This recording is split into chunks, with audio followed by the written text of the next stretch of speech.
Fala, gente linda do meu canal, chega mais para uma bela conversa sobre direito penal. Mas antes, não se esqueça, inscreva-se no nosso canal, compartilhe os nossos vídeos, comenta, dá aquele like e marca o sininho, porque toda vez que chegar vídeo novo, você vai ficar sabendo.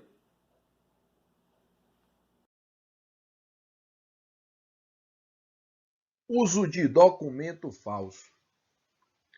Uso de documento falso, vejam vocês, é um crime de fácil compreensão, simples, direto e objetivo, tá bom? Vejam vocês, se eu falo de uso de documento falso, eu pressuponho que antes ocorreu um crime de falsidade, tá bom? Então, o crime de uso de documento falso, ele não existe sozinho, ele depende de antes ter ocorrido um crime de falsidade, mais especificamente, os crimes que estão do artigo 297 ao 302.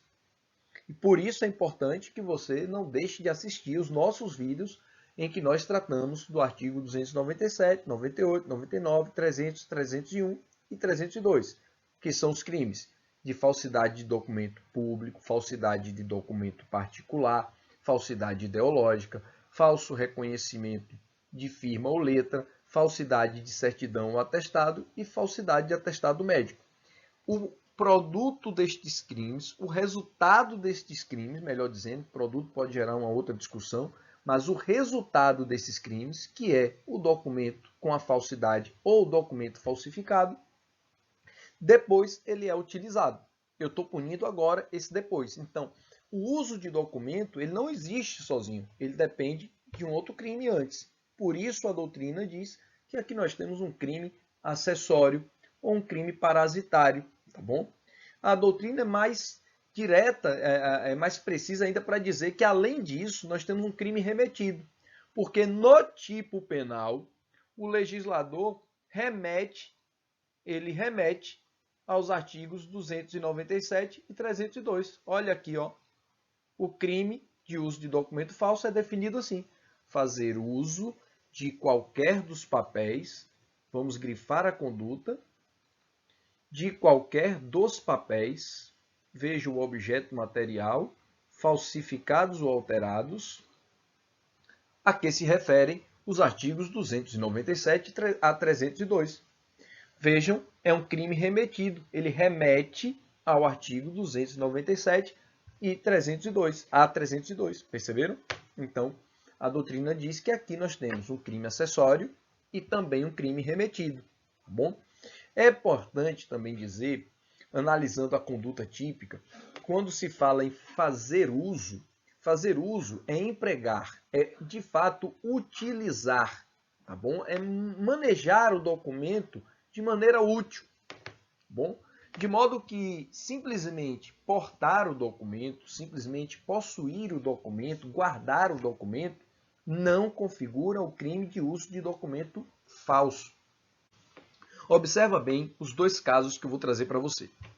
Imagine que eu estou portando um RG falsificado, uma carteira de identidade falsificada, aquela cédula de identidade falsificada. Portando, está na minha carteira, está aqui no meu bolso. Passando por uma revista, policial pega o documento, olha e diz: opa, documento falsificado. Eu estava portando um documento falso. Era cédula de identidade. Mas eu não estou praticando o crime do artigo 304. Eu não estou utilizando o documento falso. Perceberam?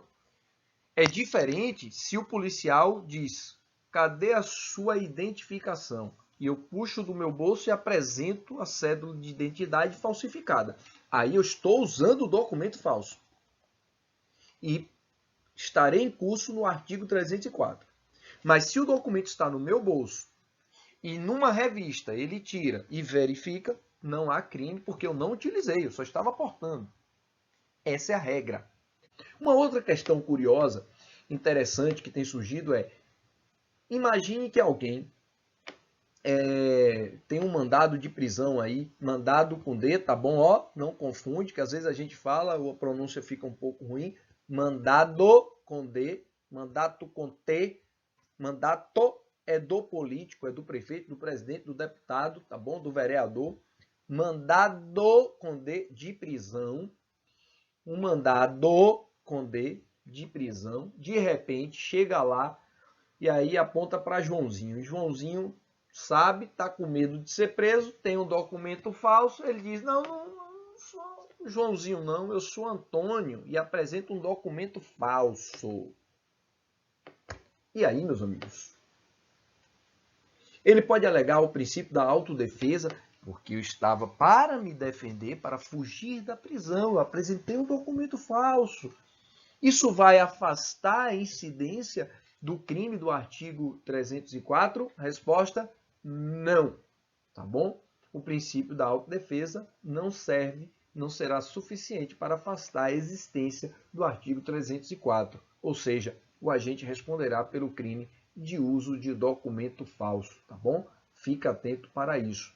Bom, olhando agora o estudo do tipo penal, olha que coisa interessante nós encontramos aqui. Olha a pena. Quando nós olhamos para o preceito secundário, ele diz para nós pena. A pena é aquela combinada à falsificação ou à alteração. Pois é, aqui o legislador trouxe para nós uma norma penal em branco ao avesso, porque a norma penal em branco, normalmente, ela está ali, ó. A norma penal em branco, ela está no preceito primário, ela está lá na definição do crime, tá bom? O preceito primário, recordem, é aqui, ó, é a parte onde eu encontro a definição legal do crime, tá bom? E aqui, nesse caso especificamente, a norma penal em branco apareceu no preceito secundário, ao contrário do que acontece normalmente. Então, Kleber Masson diz, opa, nós temos uma norma penal em branco ao avesso, porque aqui o complemento é exigido na sanção penal, no preceito secundário, e não na definição do tipo. Bem interessante isso, uma abordagem bem legal. Do ponto de vista de classificação doutrinária, eu quero que você venha comigo e acompanhe com muita tranquilidade aqui, porque nós temos um crime comum, qualquer pessoa pode praticar, doloso, formal e instantâneo. Formal e instantâneo porque, ó, formal, eu não preciso que dessa utilização gere qualquer benefício ou qualquer prejuízo a ninguém. O uso do documento já é suficiente para a consumação. Eu não preciso de nenhum resultado naturalístico propriamente, certo? Mas é instantâneo porque, uma vez utilizado, consumou o delito, a partir daqui não me interessa mais ao crime. Me interessa até utilizar. Empregou, apresentou o documento falso, por exemplo, mediante solicitação da autoridade, está aqui o documento falso. Pronto. Consumou o delito. Em regra, esse crime ele pode ser plurissubsistente ou unissubsistente. Depende da maneira como ele é praticado. E aí vai depender da casuística. Pode ser, por exemplo, nesse caso que eu citei para vocês, que a autoridade solicita, ele faz, tome. Não tem como fracionar. É unissubsistente. É um ato único. A autoridade solicitou, ele disse, tome. Pronto. É um ato único, eu não tenho como fracionar. Ou ele acontece ou não acontece. Nessa hipótese, não cabe tentativa. Mas pode ser, a depender do caso, que a realização se dê de maneira plurissubsistente, admitindo fracionamento do iter criminis. Pode ser que entre o momento de apresentação, de utilização desse documento, haja um processo mais longo, e aí esse espaço plurissubsistente, ó, pode ser que aqui eu comporte um fracionamento do iter criminis, e aí, quando for plurissubsistente, admite tentativa, tá bom? Rapidamente, para ilustrar, para não deixar sem um exemplo, imagine que, de repente, essa solicitação, essa apresentação de documento, ela se dê mediante um encaminhamento postal, né? Então, você solicita a documentação e eu apresento via postal. Eu vou lá, pego o documento falso, coloco no correio e encaminho. Mas antes de chegar no destinatário, essa encomenda é extraviada. Vejam, aí eu tenho um plurissubsistente. Perceberam? Apesar de ter iniciado a utilização, ela não se concluiu porque não chegou ao destinatário. Aí, nesse caso, eu tenho uma possibilidade de tentativa, tá bom? Para fechar esse estudo, é importante observar, como eu falei para vocês, que aqui eu tenho um crime parasitário, um crime acessório. Ele pressupõe a existência de um outro crime. Aqui eu estou analisando aquele que utilizou o documento, somente isso. Mas eu trouxe para vocês uma última indagação. E se o agente falsifica e também utiliza o documento? Ele responde por 2 crimes, falsificação e a utilização. Por exemplo, se o agente falsificar um documento público e depois utilizar, ele responde pelo 297 e pelo 304? Resposta: não. Aqui nós aplicaríamos o princípio da conjunção ou princípio da absorção. Ou seja, quem falsifica e depois utiliza, a utilização se insere como pós-facto impunível. Pós-facto impunível. Ou seja, é absorvido pela primeira conduta. Ou seja, nós não teríamos 2 crimes, nós teríamos apenas um crime. Então não há que se falar em concurso formal, nem em concurso material, nem em crime continuado, mas apenas em um crime pelo princípio da absorção ou princípio da conjunção. Tá bom? Aqui ficamos com o crime de uso de documento falso. E não se esqueça de se inscrever no nosso canal, compartilhar os nossos vídeos, comentar, dar aquele like e marcar o sininho, porque toda vez que chegar vídeo novo, você vai ficar sabendo.